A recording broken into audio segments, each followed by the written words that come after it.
single morning.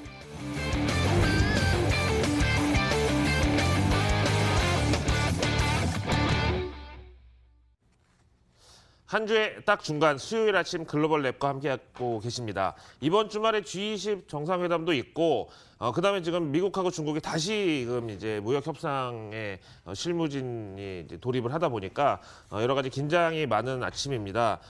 우리 증시도 이제 조금 더위를 먹었는지 아니면 더위를 타는지 최근 들어서 이제 흐름이 뭐 뚜렷하게 나오지 않고 있고요. 일단 이번 주는 어떻게든지 지나가야. 또 그리고 조금 중기 관점으로 보면 일단 6월장은 어떻게든 마감을 해야 7월 달로 넘어가서 방향성을 탐색할 수 있을 것으로 봅니다. 자, 로이터 통신의 마감 브리핑 먼저 살펴보겠습니다. 금리 인하 기대에 찬물이 끼얹어졌다. 월가가 냉각됐다. 호의가 계속되면 권리인 줄 안다. 뭐 이런 얘기 있잖아요. 그런 것처럼 지금 금리 인하를 연준 입장에서는 진짜 경기 하방 압력에 대처하기 위한 어떤 비상 대책으로 마련하고 있는데 시장에서는 이거를 당연한 걸로 생각하고 있다 보니까 오늘 제롬 파월 연준 의장하고 제임스 블라드 세인트루이스 연은 총재가 여기에 대해서 정문 일침을 가했죠.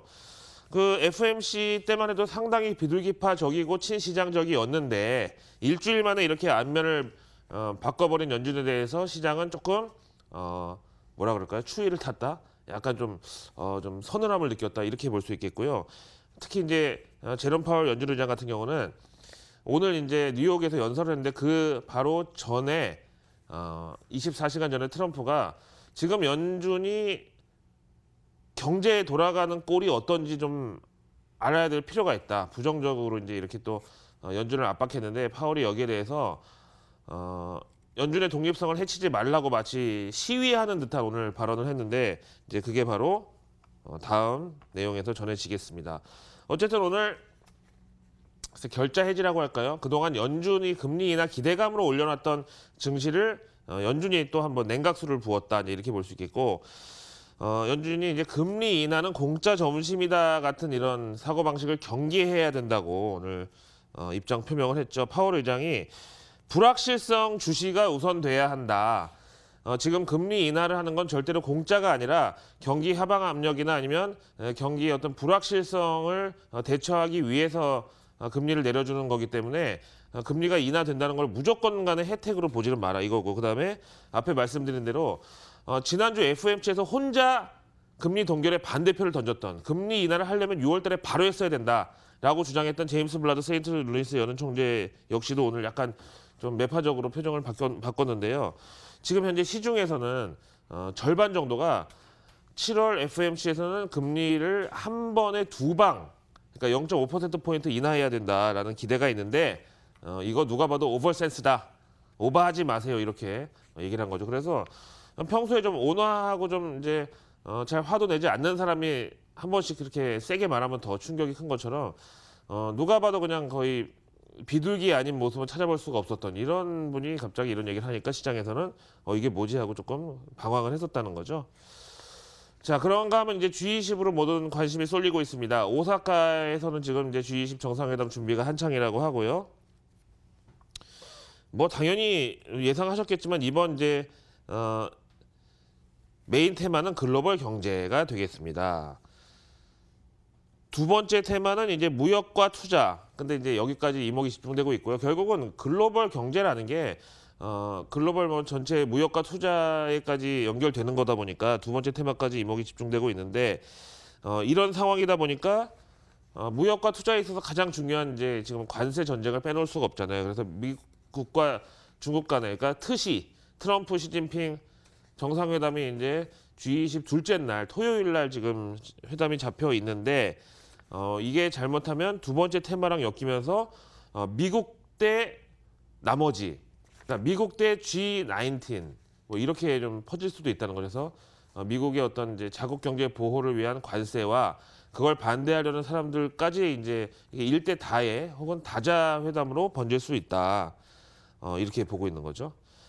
여기에 대한 어떤 결사항전의 의지는 신화통신에서 잘 표현이 돼 있는데 제가 사실 이것을 조금 우리말로 뭐 싸우는 건 이기는 게 기본이다. 뭐 혹은 또 뭐 이기려고 하지 않는 싸움은 없다. 뭐 이제 이렇게 좀 의역하려다가 그냥 그 어감 그대로 살리려고 직역해봤는데 이기는 게 목표가 아닌 싸움은 이 세상에 없다. 그러니까 이제 이건 미국으로 의식한 발언이고 그 다음에 거의 일본에게 있어서 그 히로시마 원자폭탄에 거의 버금가는 그 어떤 치부를 건드린 거죠. 일본도 그렇게 잘 나가다가 플라자 회담에서 환율을 그렇게 이제 양보한 거. 그때는 이거에서 큰 생각을 안 하고 그냥 단골 손님한테 조금 단골 손님 대접해서 깎아준다 약간 이런 개념으로 플라자 합의 서명했다가 잃어버린 20년을 맞이한 그런 일본에서 이번에 오사카 G20 정상회담이 열리는데 그걸 상기해야 된다. 이 말은 다시 바꿔서 얘기하면 협상을 깨면 깼지 미국이 원하는 대로 끌려갔다가는 일본처럼 20년 동안 경제가 죽을 수도 있다. 뭐 이렇게 얘기를 하고 있는 거죠. 그런가 하면 지금 시진핑은 그야말로 내후 외환에 시달리고 있는데 홍콩의 이제 범죄자 송환법 가지고 지금 G20에서 이거를 논제로 다뤄달라 뭐 이런 지금 청원까지 나오고 있어요. 그래서 G20의 홍콩 사태 알리기 지금 그 펀딩이 계속되고 있는데 모금 목표액의 1.5배 정도, 166% 정도가 지금 현재 채워졌다고 하고요.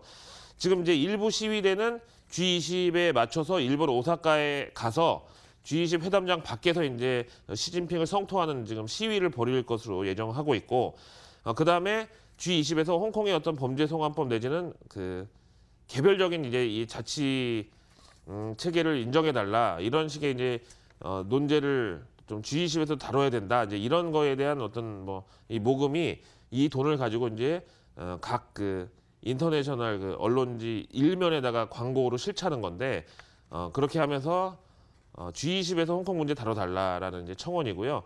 이거에 대해서 베이징은 절대로 안 된다, 불허하고 있다는 소식입니다. 그다음에 사우스 차이나 모닝포스트 보겠습니다. 지금 일단 로버트 라이트하이저하고 뭐 지금 스티브 무누신하고 저쪽에 중국의 류허 부총리하고 이제 다시 이제 판을 짜고 있는데 그럼에도 불구하고 자꾸 중국은 지금 기대치를 낮추라고 하고 있어요. 그런 만큼 지금 앞에 보셨지만 베이징의 어떤 스탠스는 협상에 너무 집착하지 말자. 괜히 여기 끌려다니다가 우리가 소탐 대실할 수 있다. 약간 이런 좀 입장인가 봐요. CNBC 보겠습니다. 비트코인이 이달 들어서만 거의 200% 올랐다는데 이달이 아니라 이번 연도 YTD로 그랬다는 거잖아요. 근데 지금 이제 왜 갑자기 비트코인이 또 상승하고 있느냐에 대해서 뭐 금하고 같이 올랐다, 뭐 세이프티 헤븐이라 그러죠. 안전자산 선호 현상에 따른 것이다. 또 혹자는 페이스북의 그 리브라라는 그 가상화폐가 이제 출시가 되는데 이걸로 뭐 옛날 우리 싸이월드 도토리처럼 막 그 음악도 선물하고 뭐 홈쇼핑도 하고 뭐 이럴 수 있다는 건데 그것 때문에 가상화폐의 어떤 필요성이 한 번 더 대두되고 있다. 근데 이런 건데 다 그렇지 않고 결국은 수급에 따른 것이다. 비트코인을 채굴하면 그 보상이 12.5였는데 이거를 반삭해가지고 6.25로 줄어든다고 그래요. 2020년 5월까지. 그래서 이렇게 환산했을 때 비트코인에 매겨져 있는 인플레이션율이 3.76에서 1.8%로 그야말로 반감된다는 전망이에요. 이런 거에 따라서 앞에 말씀드린 대로 수급의 논리로 공급이 적어지면 당연히 이제 수요는 그대로 있는 상태에서 가격은 올라간다. 그 우리 경제학 때 배운 뭐 그 프라이스하고 뭐 그 디맨드하고 서플라이하고 만나는 요 지점에 뭐 프라이스 그 있잖아요. 이제 오랜만에 저도 생각나는데 이제 그런 이제 논리다 이렇게 얘기를 하고 있습니다. 자, 이번 주 주말에 G20 정상회담이 있는데요. 여기를 앞두고 지금 이제 눈치 게임이 상당히 치열합니다. 과연 외국인들의 시각은 이럴 때일수록 조용히 아무도 모르게 주식을 사서 모을 것인지 아니면 아무것도 안 하는 게 이럴 때는 돈을 버는 것인지 어떻게 한국 증시 대응할까요? 월가 인터뷰 통해서 알아보겠습니다.